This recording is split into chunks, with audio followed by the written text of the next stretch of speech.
Check the mic and make sure it sound right, boys.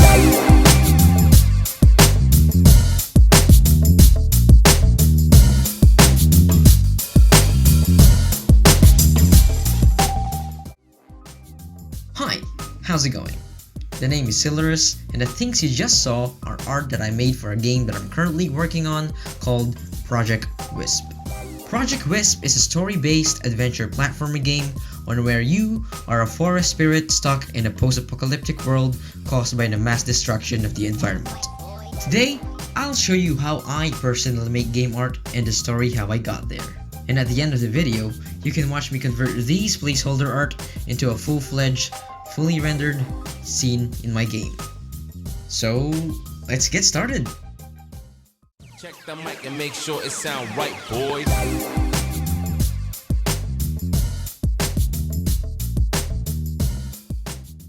Before I start sharing the story, if you can leave a like, it will greatly help out, and if you want to keep track on what happens in the game, consider subscribing to not miss out on any future updates. Anyway, into the story. So, here's the thing. I never really liked doing environment art before. Well, let me clear that up. Before I got into game dev, I was really into character designs, illustrations, and whatnot. I never took the time to practice doing environment art or backgrounds for my paintings. I always ushered away from them, only focusing on improving how my characters can be painted or drawn better. I sometimes even used images and edited them to use as backgrounds just so that I can focus on my characters. Well, you might think there's nothing too wrong about that, but it didn't really build up my skill for environment art. And so, when I was making the decision to start doing game dev and not just art and paintings, there was a problem. The type of game that I wanted to do conflicted in the art style and the skills that I already have built up. What I had in mind will require me to do something that I always avoided: environment art. And so, when I had to decide, I had to choose to either make a game that I don't really want to do, stay in just doing art and accept that I couldn't do game dev, or start over, make a totally different workflow than what I'm used to, and to reach a level of which I can do it fast enough to not have my game take years to develop. I spent days on making this decision, but at the end, I took the risk. I didn't obviously want to make a game that I won't enjoy doing. I also didn't want to leave an idea so cool and so interesting like game dev. So, it took a month or two of constant renovations and discoveries to just decide on an art style that I'll be using. I also encountered a lot of problems that I didn't really need to think about before, like painting what is underneath this layer. Before, no one will see that, but with parallax stuff, it gets weird. Another thing is lighting. Before, lighting was one of the key steps and one of the most satisfying ones in my painting process, but I had to learn how to put lights in the game engine instead. I also tried a lot of different things for this style of my game, like mainly using line art unlike my previous style, using cutouts to make some things and details easier to do, but at the end, it didn't really work out for me. Maybe I was being stubborn, but the results that I saw was not the vision I had for my game. It also didn't help that I completely overhauled the story midway deciding the art style. With these events happening, I just started grinding. I watched a lot of videos regarding artists and their workflow and environment painting. I looked at and studied how some professional artists do what they do and how they do it.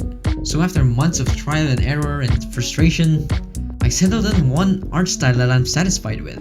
Inspired by some games that I liked, I decided to have the background painted, but the character with line art so I can animate them easier since I wanted to try out frame-by-frame animations.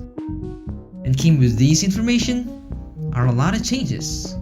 I stopped using lines for my sketch, but instead used shapes that I blocked out. I also started using grayscale at first and implementing color later. And slowly but surely, the art that you see now was created. Now, is this the end of this art journey? No, of course not. Artists always strive to be better, and before I finished this project, I would have probably changed a lot of stuff in my workflow and the things that I do. But for now, at least that journey has begun. So for you guys who stuck around till the end, I'll show you my painting process and how I turn these placeholder art into a full-fledged scene in my game. So my process is mostly split into 3 parts: prototyping, painting, and post-processing. In prototyping, I just use some squish Godot faces so I can see where the platforms are. In this stage, I mainly focus on code and platforming to see where the player can reach with jumps. So after spamming if and then statements, and letting the council of Godot faces watch my every mistake, I somehow made it work. What comes next is the painting stage, the one you guys will probably have clicked on this video for. So let's just get into it. So first, I imported a screenshot of the game from the prototyping stage and blocked out major shapes that I found. And then I added details and Okay, I'll give you some tips about it at least. I know I can't give you all my techniques in one go, so I'll give you some tips that might help you. So one tip that I can give is using and thinking in basic shapes. See this part of the painting? This is just a box with a square in it comprised of more squares. If you think that some details are too complex, just break them down into simple shapes. Drawing a cube is way easier than drawing this house after all. After doing that, you can think of other more complex stuff like coloring and shading. Using different shapes can lead to different effects, like a triangle can be used to lead the eyes of the player where you want it. Squares, on the other hand, can be a strong foundation to something. Next in the painting process is adding color. Like I said, I use a grayscale to color technique, utilizing color palettes to color after I'm done assigning values. If you're confused, value and color are 2 fundamentals in art. Value is basically how light or dark a color is.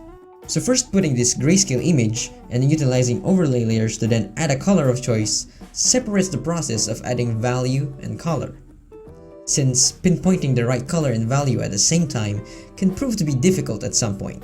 Using this technique, you can also change the color of the scene if you wanted to, just by changing the overlay layer. This makes a very flexible workflow that can be less punishing for mistakes. And lastly, I add shadows using another layer effect called multiply. This leads us into the last stage called post-processing. Here I import the whole scene to Godot and add things that just elevate it with that one last push.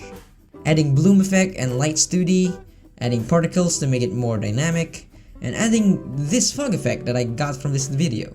Which leads us into the final product and the moment you guys have been waiting for, how I made this into this.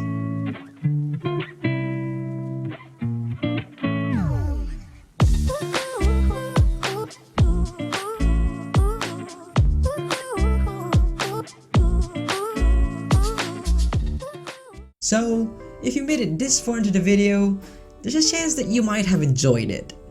So like I said, if you can consider leaving a like, that would be greatly helpful. If you want to help me make this game or help test it, you can join the Discord server. The invite is in the description below. And of course, subscribe.